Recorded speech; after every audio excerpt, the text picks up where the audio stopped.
Congress party అధికారంలోకి వచ్చింది. రేవంత్ రెడ్డి సవాల్ చేస్తున్నాడు. 15 ఆగస్టు లోపు రైతు రుణమాఫీ చేస్తా అంటున్నాడు. సాధ్యమవుతుందా? సాధ్యమవుతుందా? మీ అభిప్రాయం ఏంటి దీని మీద? డెఫినెట్లీ కాదండి. హ్మ్. ఎందుకంటే అయ్యేది ఉంటే వాళ్ళు ప్రభుత్వంలోకి వచ్చి ఇన్ని రోజులైనా కూడా వాళ్ళు చేయలేకపోయారు కదా. నిజంగా చేసేవాళ్ళు కదా అయ్యేది ఉంటే. హ్మ్. ఓకే, ఇప్పటివరకు అది సాధ్యం కాలేదు. ఫస్ట్ డిసెంబర్ 9 అన్నారు. దాని తర్వాత 100 రోజులకు వాయిదా వేసిండ్రు. 100 రోజుల నుంచి ఇప్పుడు 15 ఆగస్టుకు వాయిదా వేసిండ్రు. హ్మ్. అది దాని తర్వాత ఏం చేసేది తెలియదు. ఈయన ముఖ్యమంత్రా లేకపోతే వాయిదాల మంత్రా అర్థం కావడం లేదు. ఒట్లేస్తున్నాడు కదా, దేవుళ్ళ మీద ఒట్లేస్తున్నాడు. ఖచ్చితంగా అమలు చేస్తా, ఖచ్చితంగా రుణమాఫీ చేస్తా, ఆ దేవుడి మీద ఒట్టు, ఈ దేవుడి మీద ఒట్టు అంటున్నాడు కదా.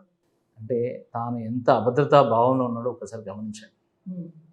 ఒక మనిషి, ఒక ముఖ్యమంత్రిగా ఎన్నుకోబడ్డటువంటి ఒక నాయకుడు 5 నెలల్లోనే ఇంత దారుణంగా దిగజారి ఏ ఊరికి పోతే ఆ ఊరిలో ఉన్నటువంటి దేవుని మీద ఒట్టేసి చెప్తున్నాడంటే అంటే ఆయన ఎంత అభద్రతా భావంలో ఉన్నాడు. నిజంగానే ఈ ప్రభుత్వం సక్సెస్ అయ్యి ఉంటే, ప్రజల అభిమానం చూరగొని ఉండుంటే నువ్వు ఇంత ఎందుకు దిగజారాలి? So they are feeling insecured. ఖచ్చితంగా ఓటమి వాళ్ళకు కనబడతా ఉంది. కాబట్టి ఈ రకమైనటువంటి హామీలు ఇస్తారు. ఇప్పుడు ప్రజలు నమ్మించడానికి ఏమైనా చేస్తారండి. 420 హామీలు ఇచ్చి నమ్మించలేదా? 6 గ్యారెంటీలు ఇచ్చి నమ్మించలేదా? ఇదంతా పోగా ఆయన రాహుల్ గాంధీ గారు అది ఇంకా గమ్మత్ ఉంటుంది. 5 న్యాయ్ 25 గ్యారంటీ అట. ఇక మీకు 5 న్యాయ్ 25 గ్యారంటీలు చూసి కనుక మేము ఓట్లు వేస్తే మేము ఇంట్లో కూర్చొని 25 ఆడుకోవాల్సి వస్తుంది.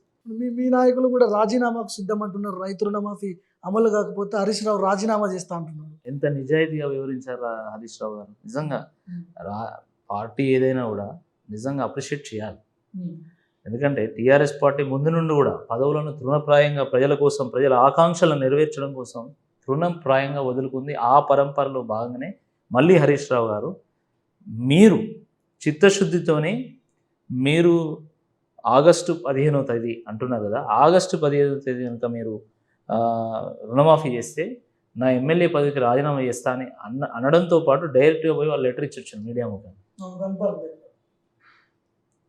మరి ఇప్పుడు ఒకవేళ మీరు అమలు చేయకపోతే రేవంత్ రెడ్డి గారు రాజీనామా చేస్తారా? చెప్పాలి. హరీష్ రావు గారు రాజీనామా చేస్తా అని చెప్పి రాజీనామా పత్రం ఇచ్చింది కదా, మరి మీరు చేస్తారా? మీలో ఉన్న నిజాయితీ ఏందో ప్రజలు బేరీజ్ వేసుకోరా ఏంది? అంటే నేనేమంటున్నా అంటే చేస్తారని చెప్పండి, లేదా లేదని చెప్పండి, కానీ ప్రజలు ఎందుకు మీరు మభ్య పెడుతున్నారు? ఎట్లా సాధ్యమవుతుంది? 40,000 కోట్ల రూపాయలు ఎక్కడి నుంచి తీసుకొస్తారు? మీరు అంత కొడితే ఆ 100 యూనిట్ల కరెంటు ఫ్రీ, 200 యూనిట్ల కరెంటు ఫ్రీ, దాన్ని అమలు చేయలేకపోతున్నారు. దానికి ఎంత ఖర్చు అవుతుందండి? చాలా లిమిటెడ్ అమౌంట్. అది గ్యాస్ది ఎంత ఖర్చు అవుతుంది? చాలా లిమిటెడ్ అమౌంట్. 1,000-2,000 కోట్లు 3,000 కోట్ల దాన్ని మీరు అమలు చేయలేకపోతున్నారు. మీరు 40,000 కోట్ల రూపాయలు ఒక ఏకదాటిగా ఒకటేసారి మీరు రుణమాఫీ చేస్తారా? అది సాధ్యమయ్యే ప్రశ్నేనా? అసలు రుణమాఫీ పక్కన పెట్టండి, మీరు రైతు బంధు ఎక్కడ ఇచ్చింది అది చెప్పండి. అచ్చా, ఇంకా గమ్మత్ ఏంటంటే రైతు బంధు ఇవ్వకపోతే రైతులు అడుగుతారు కదా అండి. ఎందుకంటే మీరు ప్రామిస్ చేస్తారు కదా, మేము 15,000 రూపాయల రైతు భరోసా ఇస్తామన్నారు కదా. అక్కడక్కడ ప్రజలు అడిగారు, మీరు చెప్పారు కదా అండి మాకు ఎందుకు ఇవ్వలేదని చెప్పేసి. రైతు బంధు అడిగితే మేము చెప్తూనే కొడతామంటాడు ఒక ఆయన. ఇప్పుడున్న కాంగ్రెస్ పార్టీ అభ్యర్థి రైతు బంధు అడిగితే చెప్తూనే కొడతామంటాడు.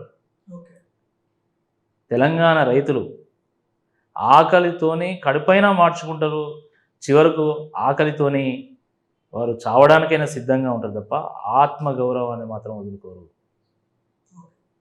తెలంగాణ రైతుల ఆత్మగౌరవం మీద ఆయన దెబ్బ కొట్టాడు.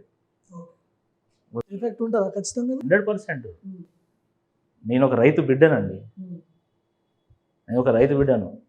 నిజంగా మా దగ్గర డబ్బులు లేకపోతే ఒక పూట పస్తులు ఉంటాం, కానీ ఆత్మగౌరవాన్ని వదులుకోం.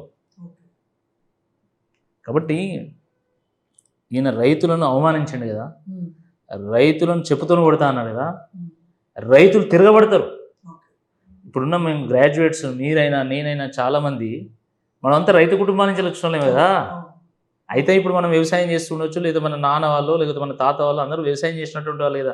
అందరూ పోయి హైదరాబాద్లో ఏం పుట్టలే కదా. మరి రైతు బిడ్డలు వాళ్ళు ఊరుకుంటారా? ఆత్మగౌరవం లేదనుకుంటా. నువ్వు చెప్పుతూనే కొడతా అంటే సరే మేము చెప్పుతూనే కొట్టాం, కానీ ఓటుతోనే కొడతామని చెప్తారు వాళ్ళు.